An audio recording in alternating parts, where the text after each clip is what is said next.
Assalamualaikum. My name is Salim, and I man the office. I man the office at the Boat Road office where we are located.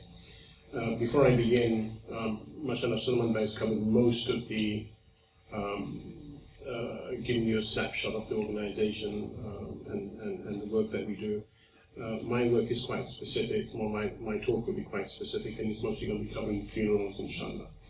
But before I begin, I'm just going to give you a number for anybody who, I believe there's some ladies listening in perhaps. If anybody wishes to text in any questions that they might have through the talk, they can do so, and I'll try and respond to them either at that time or during the question time.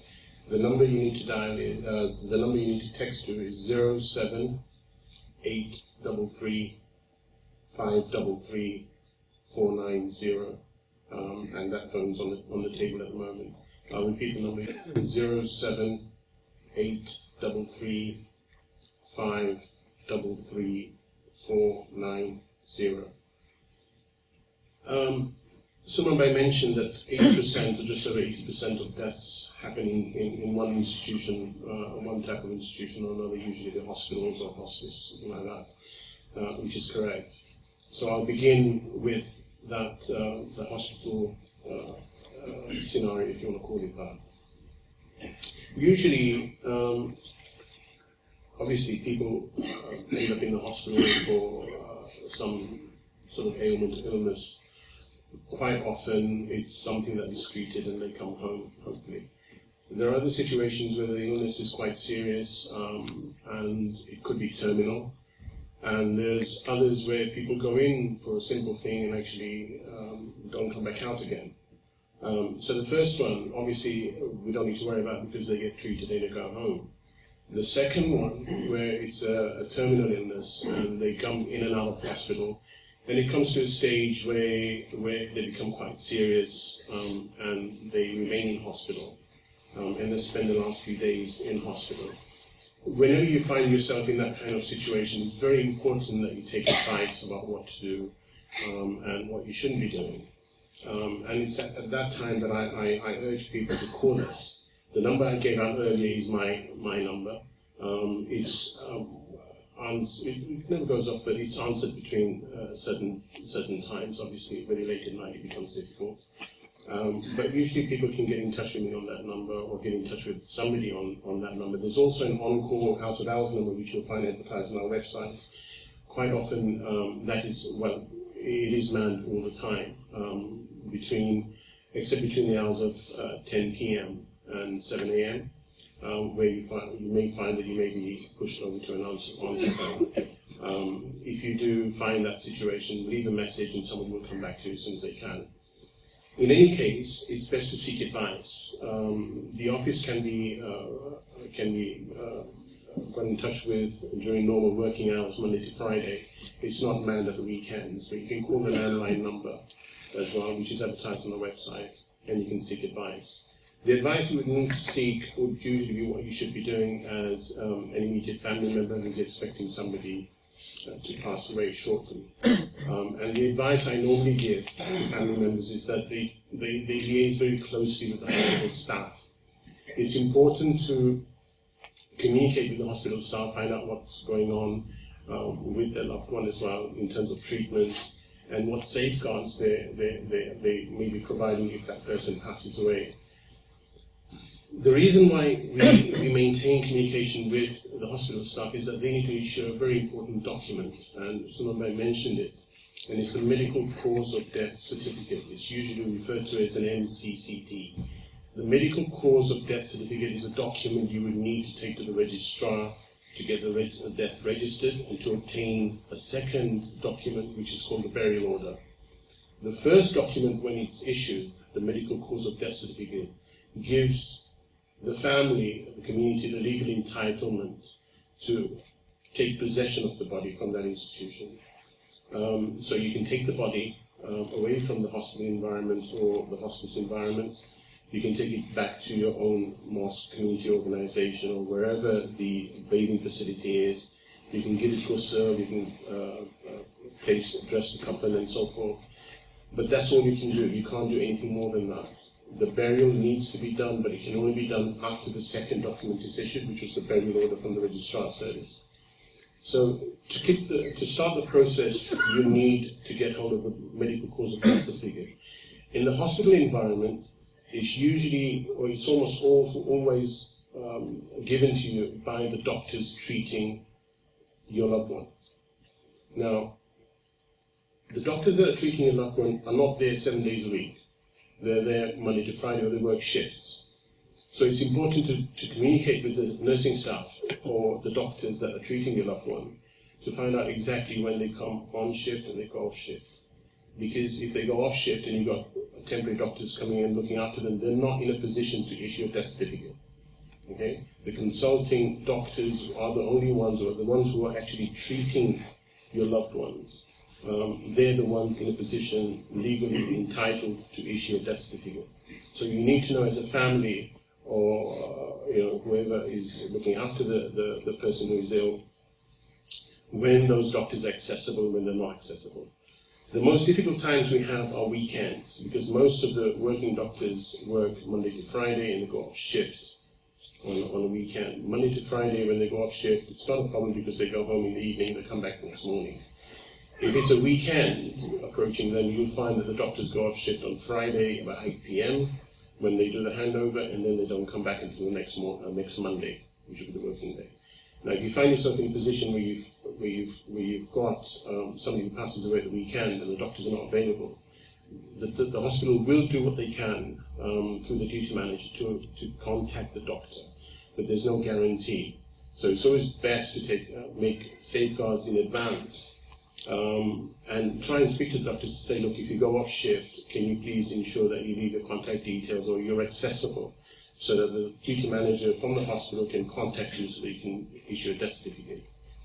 Quite often, some doctors, we've eliminated this, but sometimes the doctors weren't aware that we had a weekend burial service, so they weren't very cooperative. But now, mashallah, with the work that the Burial Council's done with the hospital system, almost all the doctors who work in the hospital environment know that the burials take place every day except Christmas Day. And the registration service is accessible as well. So they do a little bit more to try and work with the families to come and certify. Obviously, there are some situations where the doctors are not at home, they may have gone on holiday, or they may have gone away for the weekend. Unfortunately, that's just a difficult situation we try and deal with. But quite often you'll find more than one doctor available for this kind of thing. So keeping ties with the ward staff, the doctors, is very important when you find your loved one is coming to end of life. Once you've managed to get hold of the death certificate, the whole process becomes a little bit easier. What you do at that stage is that you can then contact your local masjid or the community organisation that's looking after your burial needs, and you just touch base with them that so-and-so has passed away, and you'll be requiring their services for the collection, transportation, the ghusl, coffin, and all the rest of it. What you do next is you make your arrangements to see the registration service. If it's a normal Monday to Friday, the appointment system is quite straightforward. You can just contact a landline number for the registration service, and you make your appointment. If you find yourself in a situation like we do in the winter months, where we have very limited daylight hours, so the last burial in the winter months is usually around 2:30, 3 o'clock, nothing later than that, simply because the cemetery staff need time to clean up, pack up, and make sure that all the people who have come to the funeral can leave safely without having to fall into the dusk period or the sunset period. So the last burial is 2:30, 3 o'clock, which gives us very little time if somebody passes away in the morning to get the whole process quickly done.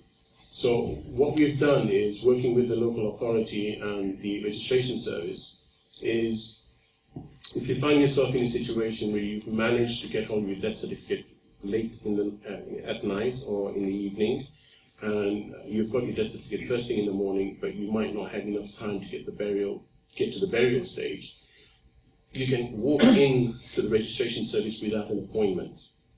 But before you walk into the registration service without an appointment, you need to book your burial.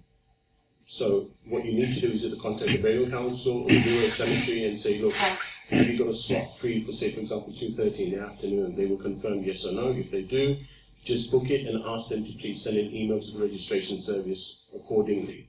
What happens then is, when you walk into the registrar service, they would have received that email and they know that you've just walked in without an appointment. What they will do in that situation is they'll sit you to one side and try and get a registrar to see you just for a few minutes to issue you that second document, which is the burial order. They may not do the full registration, you may have to come back after that, but at least for that moment you'll get your burial order, which gives you then the legal entitlement to bury the body. Okay? All of these procedures, by the way, you might not take it all in, but it's all on our website under the funeral procedure heading, and you'll find all of this information on there. Obviously, you can also call us at whatever time, and we'll brief you back on what needs to be done. The support we provide during this process is we signpost you. It's a difficult situation to deal with. Obviously, you're emotionally, quite distressed with, obviously, the expected loss of your loved one or the loss of your loved one. So no matter how much we explain, it's not very easy to take it all in. So we do it stage by stage. So one thing at a time, and that's what we deal with. So you've got your death certificate. You need to walk into the registrar service either through an appointment or a walk-in service. You register the death and you get your burial order. Someone might explain sometimes you do get difficulties with your burial order.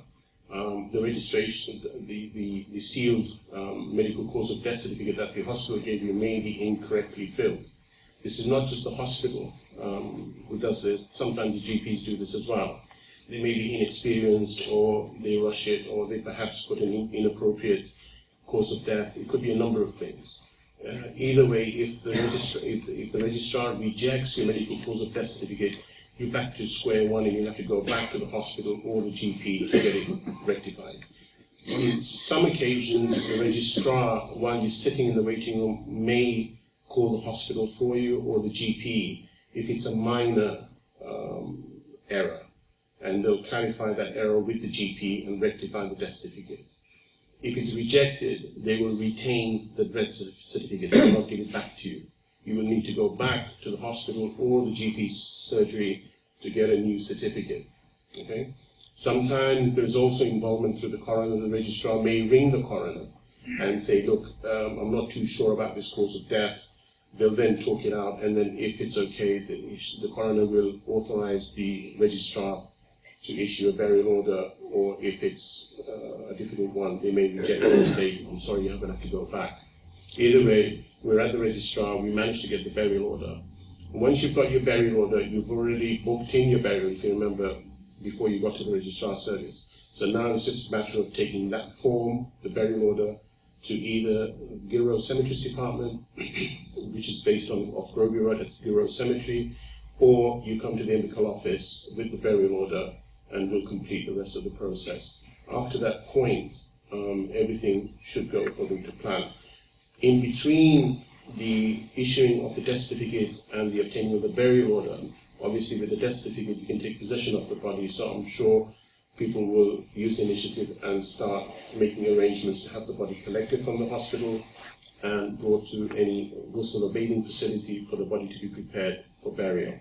So a number of things going on at the same time. Like I said, it's something that we can quite easily explain to you sitting here, but it's more difficult in practical terms. So we wouldn't expect you to retain a lot of this information. But obviously, when the time comes, you ring the appropriate person and they'll guide you from A to B. Most of the mosques have within them burial committees or individuals that look after their Muslims' burial needs. If you're from a particular mosque, perhaps this mosque or other mosques, you can inquire with them if they have such members within the mosque, and they will normally assist you at every stage of the process. If not, you can always come to the burial council and we'll make all the arrangements that you need for you. This is done weekdays or weekends, including bank holidays. We have several individuals on the committee. I'm not part of the committee, obviously, but we have 9 trustees. Most of them are very apt and able to assist families through the burial process, other than by sitting amongst you is one of them. Zubair Bhai, Hassan also another. Sikandar Bhai as well quite often gets involved in funerals. So there are a number of individuals within the burial council itself who can assist families during this difficult time. If Adar Bhai raises his hand, people may recognize him. He's one of the, I don't know whether it's supposed to use the word oldest, he doesn't perhaps not like being called old, but he's done this work for many, many years, mashallah, so he's well experienced in it. And always remember that we work as a team, so no matter who you approach, the work that you need doing will be done, inshallah. We all liaise with each other. If one encounters difficulties, there are always others to help out. So the hospital environment and the hospital scenario we've more or less covered. There's then the 20% of bereavements that take place, or roughly 20% of bereavements that take place within the home. These are two types. Some are expected, such as the ones that are expected within the hospital system. Quite often the hospital may send your loved one home to say, look, and explain to you that, look, there's nothing we can do anymore for your loved one in terms of treatment, and it's best if they live out the rest of their days in comfortable surroundings within the home. So they will be sent home, and quite often these individuals may pass away at home. If they do, it's a similar process to the hospital, but there's a few things that you need to be very mindful of. As soon as a person leaves the hospital environment, they leave the care of those doctors. So the doctors that were treating them in the hospital are no longer in a position to issue a death certificate. Okay? The doctors there will only issue death certificates so long as they are under the care of the hospital. Very unusual for them to issue, but sometimes they do, but it's unlikely that you will get one once they leave the hospital environment. So the safeguard you need to take is that once that person comes home, you immediately ring the GP, that individual, and ask him to make a home visit. The reason why we do this, or we ask families to do this, is there is something called a 14-day rule. Now the 14-day rule is this. For a GP to issue a death certificate for a deceased patient, they need to have seen that individual within 14 days. If they go beyond the 14 days, if you take a day, it's different, but if they go much more beyond the 14 days, listen carefully, it's illegal for them to issue a death certificate. It's not that you can ask them for a favor, or you can make impositions on them, or force them, or apply pressure on them. It is illegal for them to issue you a death certificate unless they are told to do so by the coroner. But that is an exclusive conversation that needs to take place between the GP and the coroner. Okay? So what we ask families to do is, if patients or if loved ones are coming home to spend the rest of their life, of the few days that they have left, it's very important that you get in touch with the GP, explain the situation to them, and ask them politely to make a home visit. All they need to do is come home, look at the records that they brought back with them, if there are there. They should have records anyway, but physically view the individual and make sure everything's okay. Once they've done that, they're legally then entitled to issue a death certificate if something happens. At the same time, it's always advisable if you speak to the GP nicely and say, look, I know you only work between such and such time, but it would be nice if you could give us some sort of out-of-hours contact number, so that if something happens to that person over the weekend or late at night, or usually over the weekend or bank holiday, that you can access your GP. Because again, the same situation applies. If the GP is not accessible, then you'll have to wait until they are to get a death certificate, which means you won't get a burial that quickly. If it's a long weekend, it makes things extremely more difficult. We had a couple of deaths of the long Christmas and New Year weekends, and both of those were very, very difficult to deal with. Unfortunately, the burials did not take place until the sixth day. In one case, 6, and in the other case, it was, I think, the 5th day. But families have to remain patient. It's just circumstances don't allow for the certificates to be made available, and therefore it becomes a little bit difficult. So when patients pass away at home, it's important to be in contact with the GP of the deceased, of your loved one, so that they can regularly make visits within 14-day periods and issue a death certificate if needed. The usual process takes place again. Once you've got the death certificate in your hand, you can legally then move the body to a bathing facility and prepare the deceased for burial. You would then follow the registration process as we did at the hospital, either through an appointment system or a walk-in service, and get the appointment done. Obviously, making arrangements to book a grave beforehand, before going to the registrar's service. Now, there are some logistical issues that we need to think about. There are obviously transportation facilities available within the city. We have three to four customized vehicles for the transportation of deceased individuals. There's two at Jama Mosque, one at Central Mosque, one at the MBCOL House, and I think there may be one or two floating around the city as well. They are mostly all accessible. You just need to contact the committee members from those individual places, mosques, and they'll give you access to their facilities. If nothing works out, then obviously you've got the Burial Council to come to, and they'll provide whatever facilities that you need of. Be mindful, if there are other funerals going on, you may have to run around a little bit more. You also need to be mindful about grave bookings and funeral bookings and so forth.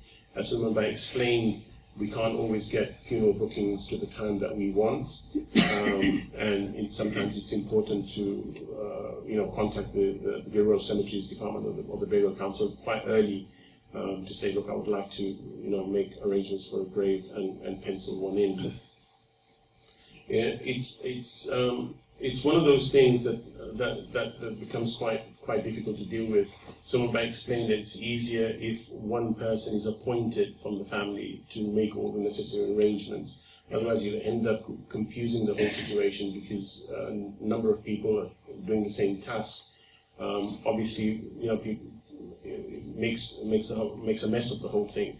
It's very difficult for us to deal with things as well, because the Burial Council basically just has one employee, and that's me. And I can only do so much with funerals. I mean, if we have 2 or 3 funerals going on at the same time, and a number of people from each one calling, it's very difficult for me to work productively. So I always ask families when they call me to make sure that they are the appointed individuals speaking on behalf of the family, and that nobody else will be making those kinds of calls. So it's always good to appoint one individual on behalf of the family to do the talks. We now come to the cemetery. Sulman Bai explained how the cemetery system works. The bookings are only done from 2 places. One is Bureau of Cemeteries Department, and the other is the MBCOL office. There are no other organizations that has access to the booking system, nor will they be permitted to book the various graves. The various organizations working in the city within the funeral kind of area, they will either access Bureau of Cemetery or the Burial Council to make their bookings. So if you have appointed somebody from the mosque system, they will access the booking system through us or the Bureau of Cemetery. The grave specifications have been explained already, but I'll just recap. We have 2 main sections of the cemetery.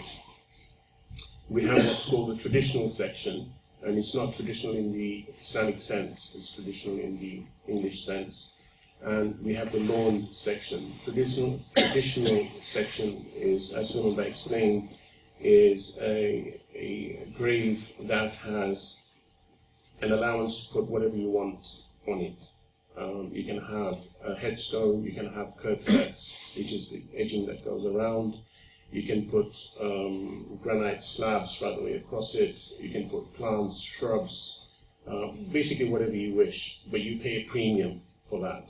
It's almost £1,000 more, about just over £1,000 more than you would do in the other section, which is across the road.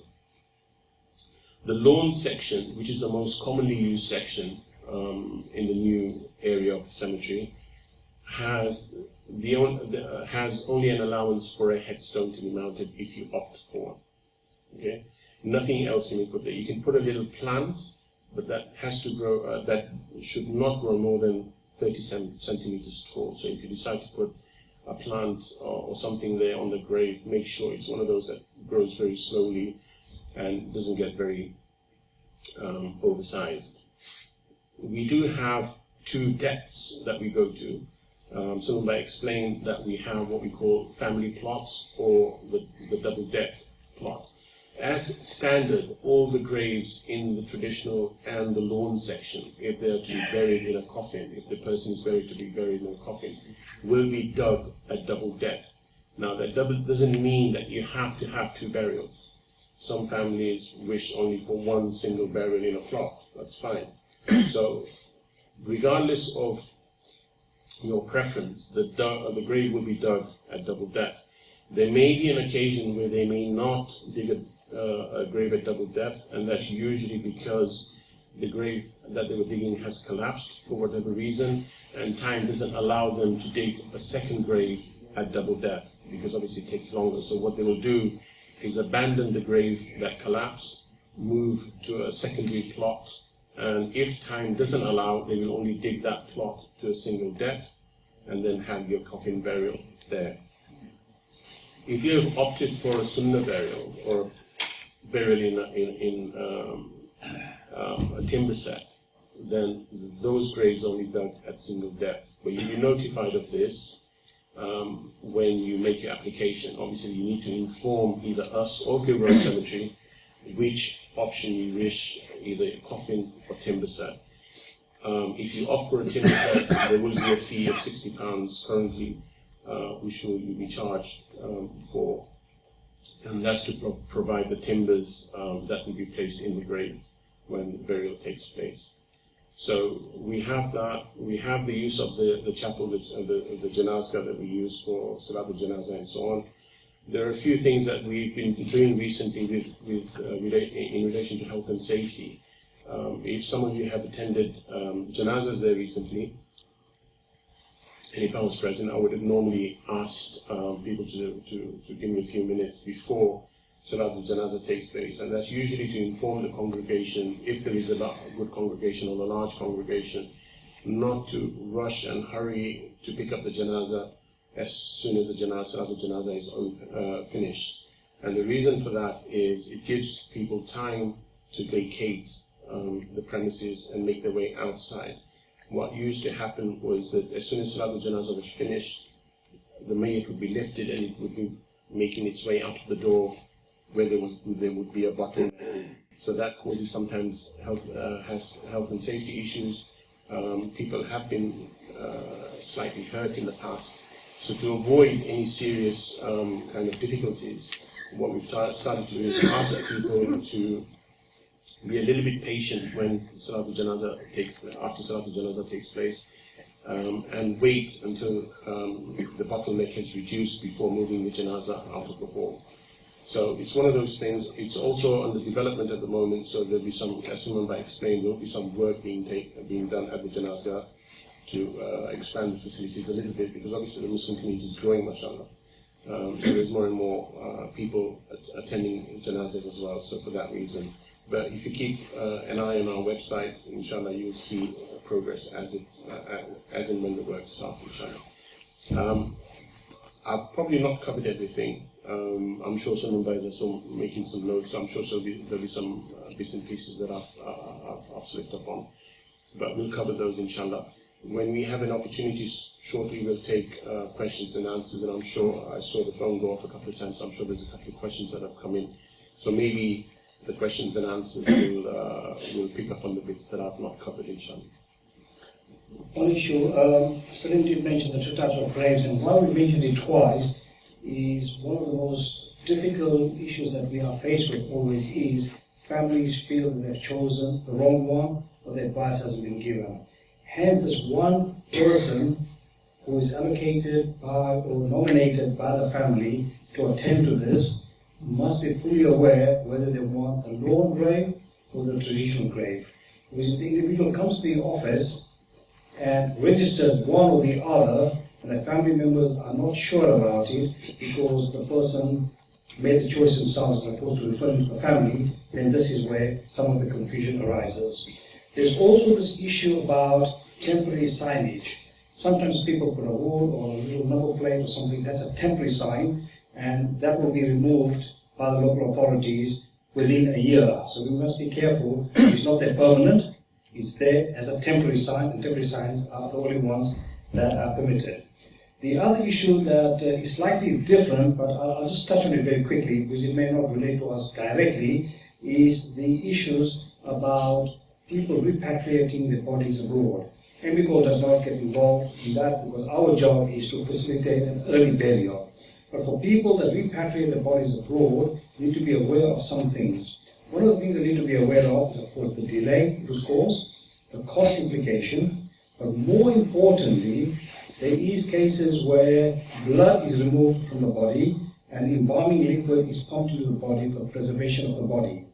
Now, sometimes with this embalming liquid, there is alcohol that's used for the preservation of the body. So we will always discourage people. I'm not saying it happens all the time, but there's many times that you wouldn't know which one is used. So we would discourage people, but again, we respect people if they wish to send their bodies abroad. Our job is just to make people aware of the difficulties, then the choice remains with that individual.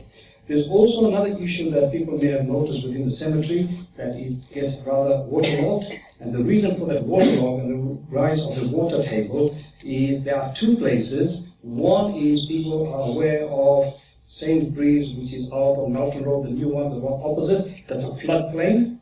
And Saffron Hill Cemetery is also a floodplain. So in many years back, the pipes used to go, the clay pipes used to go to those particular areas for excess water. So that land has more water than any other part, and sometimes you'll find a lot of water there. Now the local authorities have spent in excess of £30,000 to try and do drainage wherever possible, plant trees that may soak up more water, but you will hit water sometimes. Sometimes what can happen is, because it's not mapped, and even if there's a mapping, it's a clay pipe. So if you hit the clay pipe, water may rise and they may pump it out. So sometimes people are concerned, why is there so much water? It's naturally a floodplain, that particular place, and that's why it works there.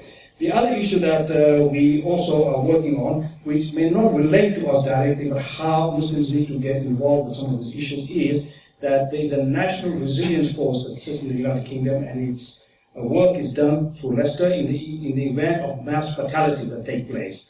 So in an event of, say, a pandemic, where we lose a lot of people, how do we bury so many people? Or for that matter, certification, or it could be that there could be a chemical, biological problem that we may experience, and the whole place could be contaminated. We can't go to the hospital because you contaminate the whole hospital. So holding areas, massages, churches, schools, etc. How we provide water, how we provide food, how we provide basic medical treatment. It could be somebody who needs a dialysis machine. So all that kind of work at a national level, MBCOL is involved, may not affect us directly here, the people that are sitting here, but just to give an idea that there's things beyond, which it's pointless, I think, for us to speak about at this stage, that we're working on a national level. The issue about postmortems and virtual autopsies, we have done work on this, not only here, but at the European level.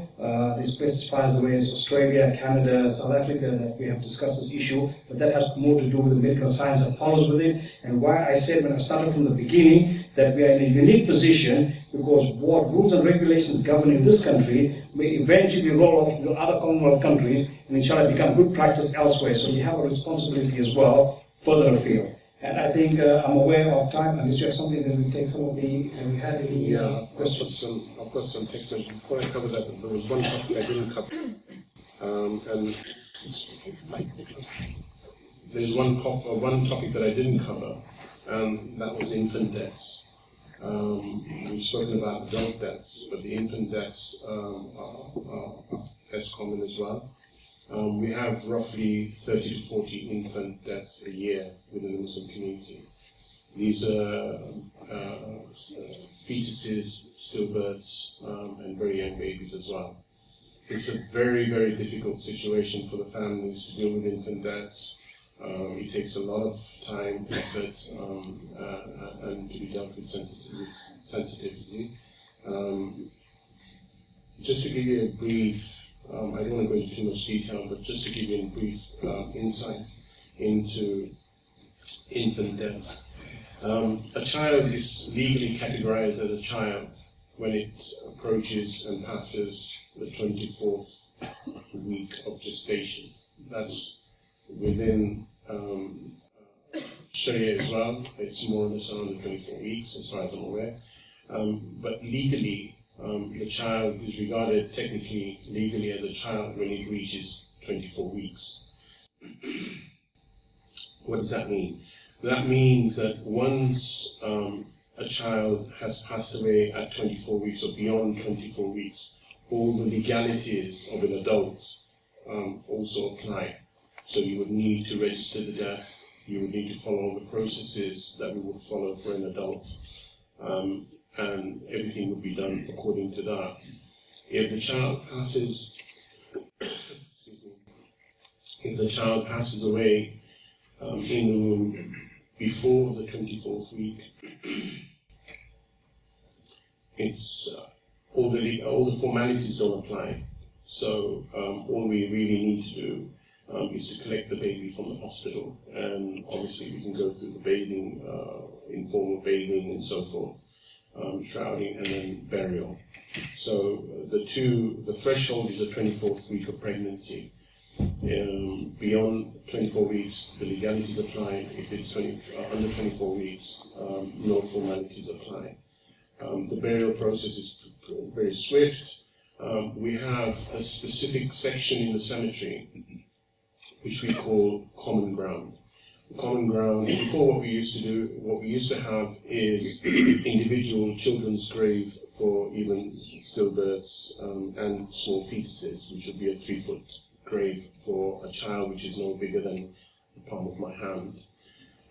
And what we found was that a lot of the graves, a lot of the land was not being used wisely. Very limited land that we had left wasn't being used wisely. So what the Bedo Council did was, working with the Cemeteries Department, worked out what we call common plot. So a plot which is roughly 10 foot square, holding about 16 graves, individual graves for stillbirths and fetuses, and babies up to 1 month old. The burial in the common ground is done by the Leicester City Council at no cost for the land. So, mashallah, from the local authority side, they don't charge for the land. There may be some costs towards, that you may incur before reaching the burial stage, but for the actual land itself, there isn't a burial fee. There are limitations. You can only bury in the common ground during normal working hours. So as we have burials for adults out of normal working hours, weekends and bank holidays, we can't unfortunately have that for stillbirths and fetuses. They would remain in storage until the next working day before burial can take place. So the burial plots are very close together. There are other limitations as well. You can't put headstones and so forth, although there are little baby plaques that are available to mark the graves. But the facilities are there, mashallah. So the infant deaths are covered as well. If we, obviously time is not permitting, but if we can go, if everything's okay, if we've covered everything, we can go into the